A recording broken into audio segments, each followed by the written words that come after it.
While we are dealing with the subject of ophthalmology, one should know how do we go about and define ophthalmology. It's basically a branch of medicine that is dealing with the surgical part as well at the same time.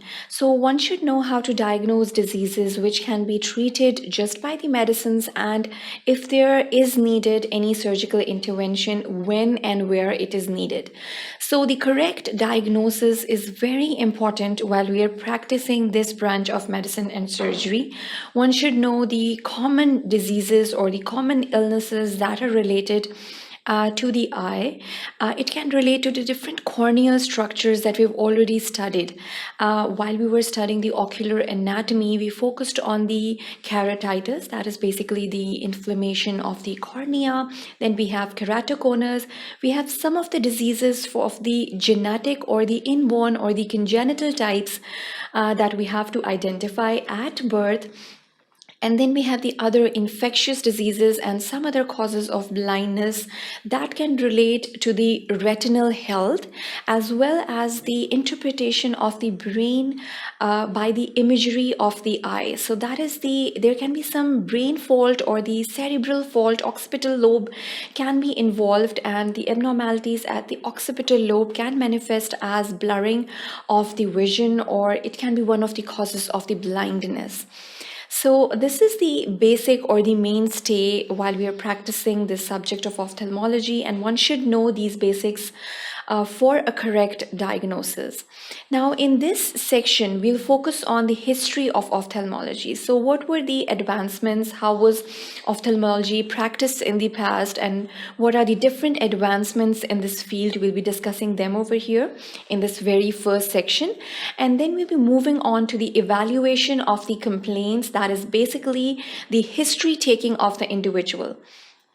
Once the patient presents to you with particular complaints, what are the particular additional tests that you have to perform for that particular case that you have got? There are a lot of additional tests out there, ranging from topometry, and for example, in cases of glaucoma, we have to measure the intraocular pressure, but the measurement of this intraocular pressure is not necessary in all cases. It would be only necessary if we suspect any increase in the intraocular pressure. So these are the evaluation of the different sorts of complaints that we come across usually in our day-to-day practice while we are practicing this field of ophthalmology. So there are a lot of eye diseases that are quite prevalent these days. So one should know the basic pathologies towards these eye diseases and what are the different treatment modalities that are available for these sorts of eye diseases. And we'll be discussing them over here in this very first section. Now, while we are discussing the objectives of ophthalmology, first of all, we should elicit the history and symptoms of the ocular diseases. Once you have that patient at your hand, you are going to ask the presenting complaints. Then you're going to ask about the history of the presenting complaints. What was the time period that basically evaluated or that basically manifested for that particular complaint that the patient has come up for? So recognition of the essentials of the ocular anatomy. One should know, one should have a grip of the ocular anatomy just to diagnose the diseases in the ophthalmology department. So identifying the aging changes in the ocular anatomy. So there are a lot of age-related changes. For example, presbyopia is a common feature for people who are more than 65 years of age. So knowing this fact is again very important when you're gonna basically identify whether it is an abnormal presbyopia or whether it is an age-related presbyopia. So we have to measure and record the visual acuity along with that, and so we'll get through that. To evaluate the visual fields. So once you're done with the evaluation of the visual acuity, we've already gone through the subject of visual acuity. It's basically the measurement of the clarity of the vision by the use of different charts that are available. For example, Snellen's chart is available, and that is quite routinely used for the evaluation of the visual acuity. Then we'll go to the evaluation of the visual fields. So there are these particular tests that are performed, and that is basically a subjective test that is performed between the patient and the doctor. And that is how basically you're going to assess what visual field is affected. Visual fields are usually described or termed as the nasal field or the temporal field. And there are these particular tests that are performed for the evaluation of these fields. Then we have to evaluate the eyes. And in cases, if we can evert the eye and we want to have a look at the everted portion of the eyelid, we can do that if that is necessary. Evaluation of the ocular motility. So ocular motility is basically the extraocular movements that are performed by the eyeballs, and it's basically a conjugate movement that is performed by both of the eyes.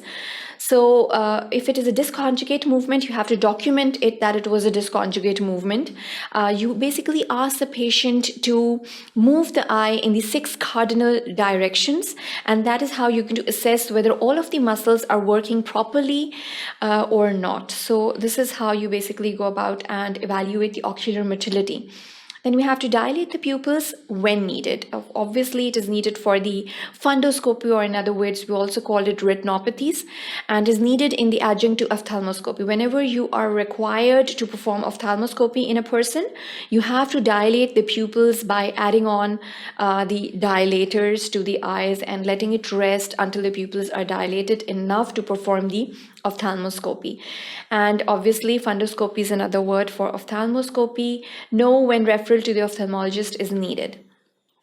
So what is the history taking? How do we do it? Make a diagnosis and make a treatment plan. Now you also go about and look at the risk factors. First of all, the medical history, the diabetes mellitus, hypertension, hyperlipidemia, thyroid diseases, autoimmune diseases, and malignancies are evaluated. And then you go about and take the history of the poor vision, excluding the refractive errors, history of the eye trauma, that is surgery or contact lenses, and then we have also going to document the family history of any blindness, glaucoma, ocular tumors, retinal detachments, strabismus, and macular degeneration. So these are again the diseases which can run in the genetics or it can run in the families.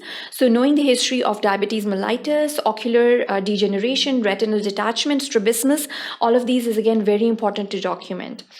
The onset of that particular complaint that the patient is with, and the duration of the complaint, the presenting complaint, and the associated symptoms of the chief complaints are also documented along with this chief complaint. And then the history taking, what are the prior questions that you're going to put forth?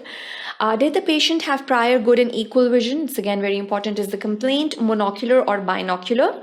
Is central or peripheral vision affected? Is the change in the vision acute or gradual? Is there any variation during the day? Is there any pain? Is the vision distorted? And is there double vision? So these are the common questions that are going to put forward to the person who has come up with the complaints. This is the tabulated form of the commonly occurring diseases ranging from the corneal aberrations, allergies, blepharitis, keratitis, keratoconus, corneal dystrophies, and pterygium.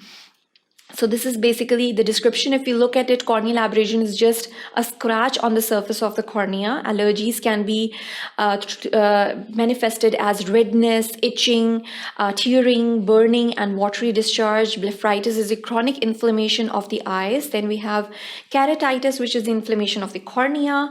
Keratoconus is the disease that affects the structure of the cornea and causes blurred vision. Corneal dystrophies can be related to one or more layers of the cornea and lose their normal clarity. Then we have pterygium, that is a growth of the benign fibrous tissue that causes irritation, redness, and decreased vision.